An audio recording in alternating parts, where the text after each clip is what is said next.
Cookery சேனலை பார்த்து யார் வேணாலும் சமையல் பண்ணலாம். ஆனா சுவையான சமையல் பண்றது எப்படி? நான் இதயம் நல்லெண்ணெயில சமையல் பண்றேன். ஆஹா ஓஹோன்னு பாராட்டுறாங்க. நீங்களும் இதயம் நல்லெண்ணெயில சமையல் பண்ணுங்க, பாராட்ட வாங்குங்க. தினம் தோறும் வாங்குவே இதயம் இதயம். வணக்கம். செய்திச் சுருக்கம். கிருஷ்ண ஜெயந்தி கொண்டாட்டம், நாடெங்கும் மக்கள் வழிபாடு.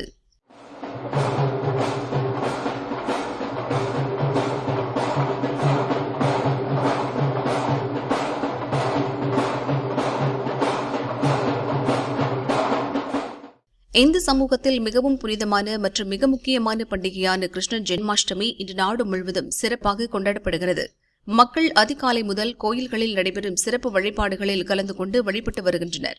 உத்தரப்பிரதேசம் மதுராவில் ஸ்ரீகிருஷ்ண ஜென்மஸ்தான் கோயிலில் கொண்டாட்டங்கள் கோலாகலமாக நடைபெற்று வருகின்றன.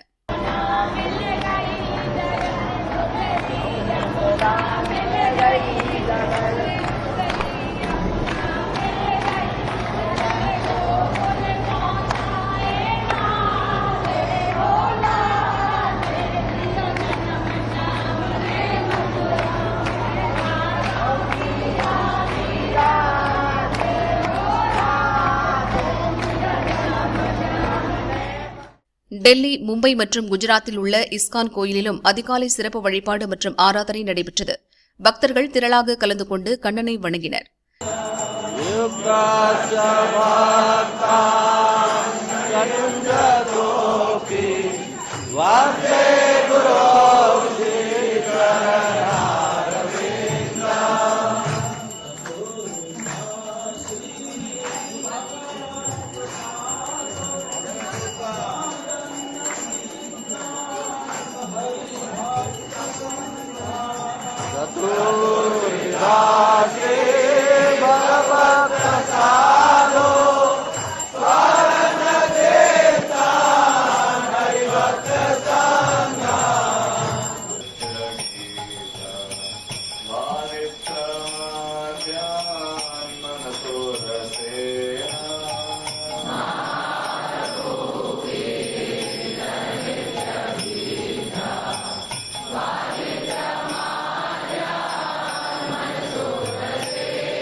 கைலாசத்தின் கிழக்கில் உள்ள இஸ்கான் கோயிலிலும் பக்தர்கள் இன்று குவிந்தனர்.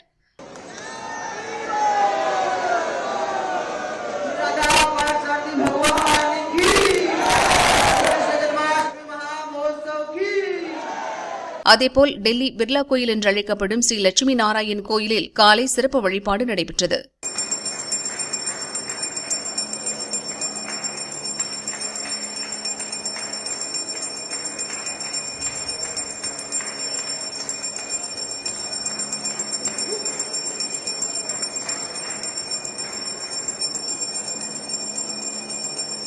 இதன் ஒரு பகுதியாக கோவையில் உள்ள இஸ்கான் கோயிலிலும் ஜென்மாஷ்டமி சிறப்பு வழிபாடு நடைபெற்றது. பக்தர்கள் திரளாக கலந்து கொண்டு வழிபட்டனர். முருக பக்தர்களை மகிழ்வித்த முத்தமிழ் முருகன் மாநாடு. பழனியில் 2 நாட்கள் நடந்த முத்தமிழ் முருகன் மாநாடு இனிதே நிறைவடைந்தது. 2வது நாளில் அமைச்சர் சக்கரபாணி தொடக்க உரையாற்றினார். விழாமலரை உயர்நீதிமன்ற நீதிபதி சுரேஷ்குமார் வெளியிட கௌமாரமட ஆதீனம் குமர குருபர சுவாமிகள் பெற்றுக் கொண்டார்.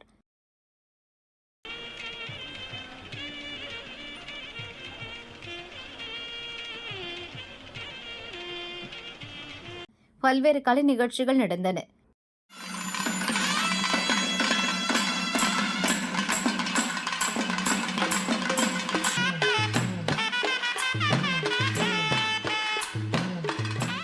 இரவு 7 மணிக்கு மாநாடு நிறைவு விழா நடந்தது. உயர்நீதிமன்ற நீதிபதி வேல்முருகன் அடியார்கள், சமய சொற்பொழிவாளர்கள், திருப்பணி மேற்கொண்டோர், ஆன்மீகம், இலக்கிய படைப்பாளர்களை சிறப்பிக்கும் வகையில் 16 பேருக்கு விருது வழங்கினார்.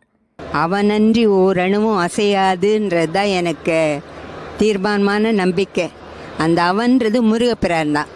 அந்த முருகப்பிரானுடைய அருளால் தான் இங்கே இவ்வளோ அழகாக இவ்வளோ சிறப்பாக 2 நாள் இந்த விழாவில் நடந்தது. அப்படி தான் நான் நம்புறேன்.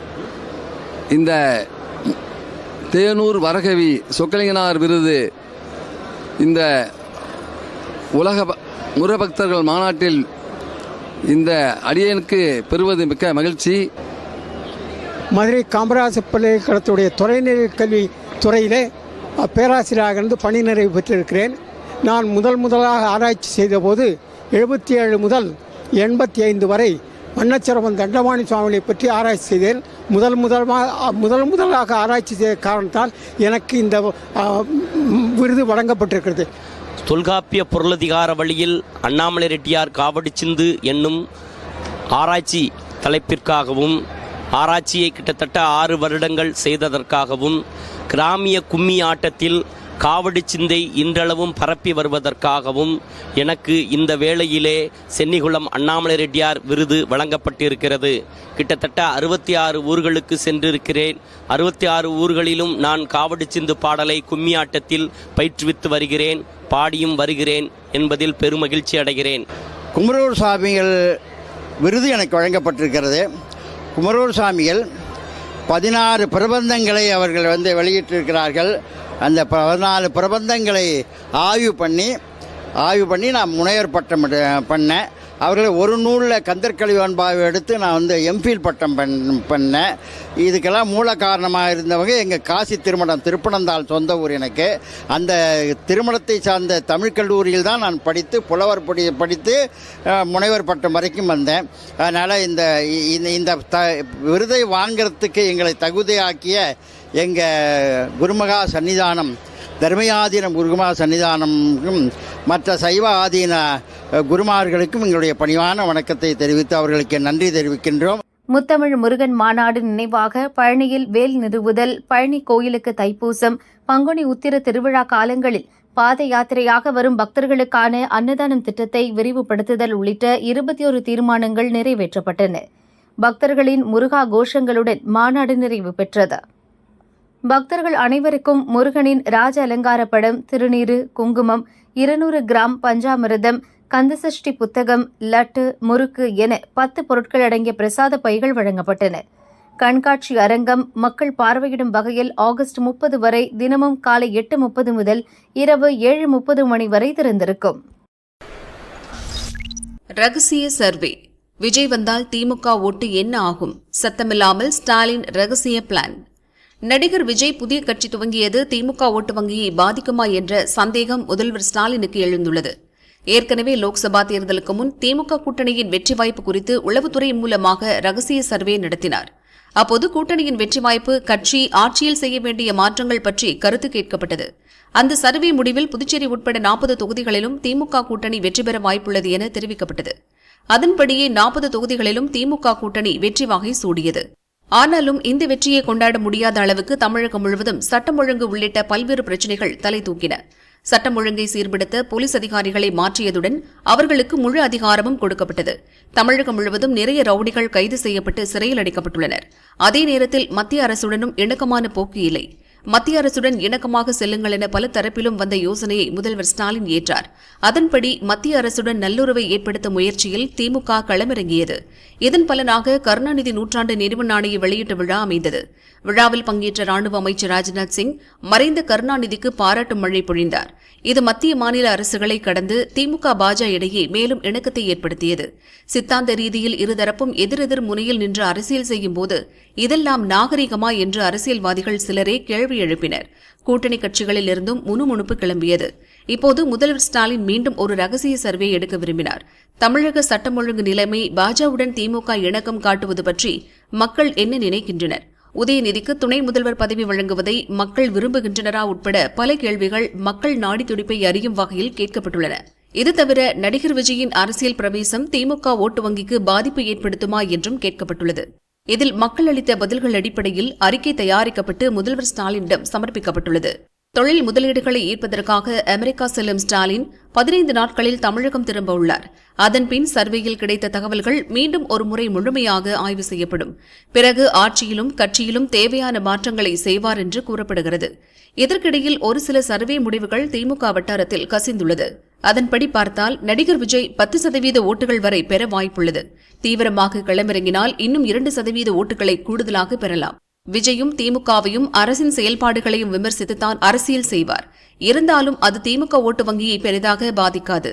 திமுக எதிர்ப்பு ஓட்டுகள் மட்டுமே பிரியும் என தெரிவிக்கப்பட்டுள்ளது.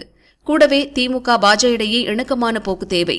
அதே நேரத்தில் இரு கட்சிகளுக்கும் இடையே கூட்டணி அமைந்தால் அது இரு கட்சிகளையும் பாதிக்கும் என சர்வேயில் சொல்லப்பட்டுள்ளது. சர்வே முடிவுகள் அடிப்படையில் கட்சியின் மூத்த தலைவர்கள் அமைச்சர்களுக்கு ஸ்டாலின் உத்தரவு போடுவார் என எதிர்பார்க்கப்படுகிறது. கச்சத்தீவை மீட்பாரா முதல்வர்?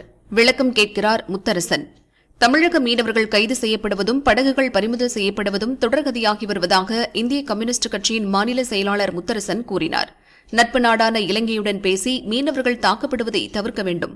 மத்திய அரசுக்கு கடிதம் எழுதும் தமிழக முதல்வர் கச்சத்தீவை மீட்பாரா என்பதை தெளிவுபடுத்த வேண்டும் என முத்தரசன் வலியுறுத்தியுள்ளார். மத்திய அரசு மக்கள் தொகை கணக்கெடுப்புடன் ஜாதிவாரி கணக்கெடுப்பையும் நடத்த வேண்டும் என்றார். மேலும் தமிழகத்தில் விலைவாசி உயர்வை கட்டுப்படுத்த வலியுறுத்தி செப்டம்பர் 1 முதல் 7ஆம் தேதி வரை இந்திய கம்யூனிஸ்ட் சார்பில் போராட்டங்கள் நடத்தப்படும் எனவும் கூறினார். ஆகஸ்ட் 31ஆம் தேதி வரை மிதமான மழை தொடரும். கேரளா, தெற்கு கர்நாடகா, மகாராஷ்டிரா, குஜராத் உள்ளிட்ட பல்வேறு மாநிலங்களில் தென்மேற்கு பருவமழை தீவிரமடைந்துள்ளது. தென்னிந்திய பகுதிகளின் மேல் வளிமண்டல காற்று சுழற்சி தொடர்ச்சியாக நீடித்து வருகிறது.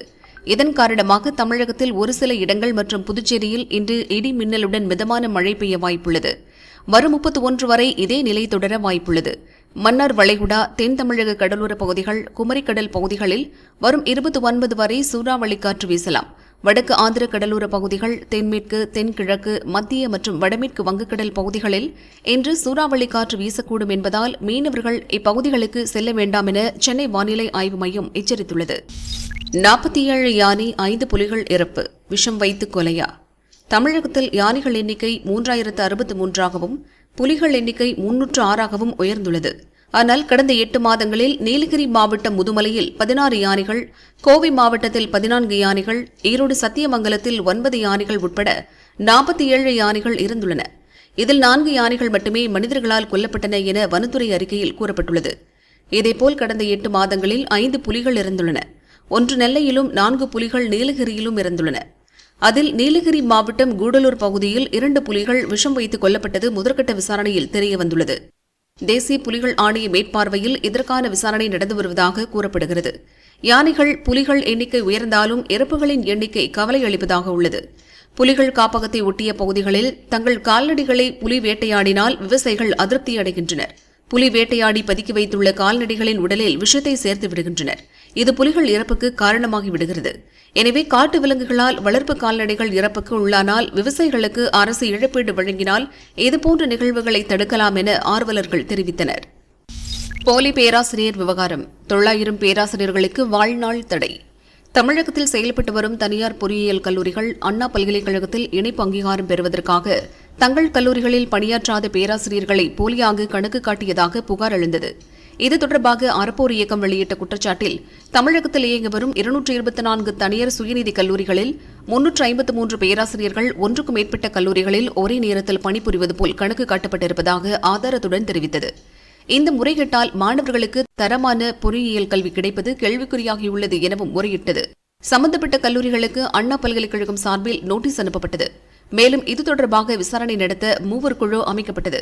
3 பேர் குழு அறிக்கையின்படி முறைகேட்டில் ஈடுபட்ட 295 கல்லூரிகள் மீது சட்ட நடவடிக்கை எடுக்கவும், 900 பேராசிரியர்கள் வாழ்நாள் முழுவதும் கல்லூரிகளில் பணியாற்ற தடை விதிக்கவும், கிரிமினல் நடவடிக்கை எடுக்கவும் பல்கலை சிண்டிகேட் குழு ஒப்புதல் அளித்துள்ளது. ஹிஸ்புல்லாவின் ராக்கெட் தாக்குதல், 100 ஜெட்களை அனுப்பிய இஸ்ரேல். இது முடிவல்ல, இன்னும் இருக்கு.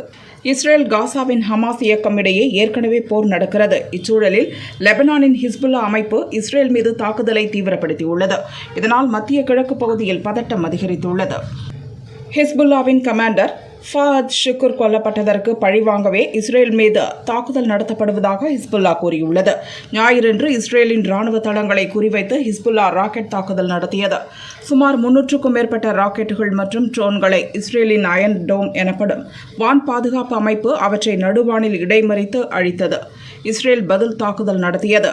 இஸ்ரேலின் 100 போர் விமானங்கள் லெபனானின் தெற்கு பகுதியில் ஹிஸ்புல்லாக்களின் 40க்கும் மேற்பட்ட ஏவுதள பகுதிகளை குண்டு வீசி அழித்தது. இதில் ஆயிரக்கணக்கான ராக்கெட் லாஞ்சர்கள் அழிக்கப்பட்டன.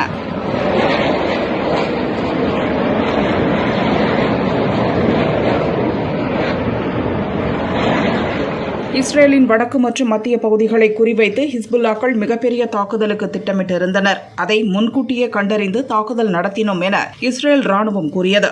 இந்த தாக்குதல் பற்றி இஸ்ரேல் பிரதமர் பெஞ்சமின் நெதன்யாகு கூறும்போது, இது கதையின் முடிவல்ல, ஹிஸ்புல்லா மீதான தாக்குதல் தொடரும் என்றார். ஹிஸ்புல்லா தாக்குதல் காரணமாக இஸ்ரேலில் 48 மணி நேரத்திற்கு அவசர நிலை அறிவிக்கப்பட்டுள்ளது. இஸ்ரேல் ஹிஸ்புல்லா இடையே தாக்குதல் அதிகரித்துள்ள நிலையில் இஸ்ரேலின் தற்காப்பு நடவடிக்கைக்கு தொடர்ந்து ஆதரவு அளிப்பதாக அமெரிக்கா தெரிவித்துள்ளது.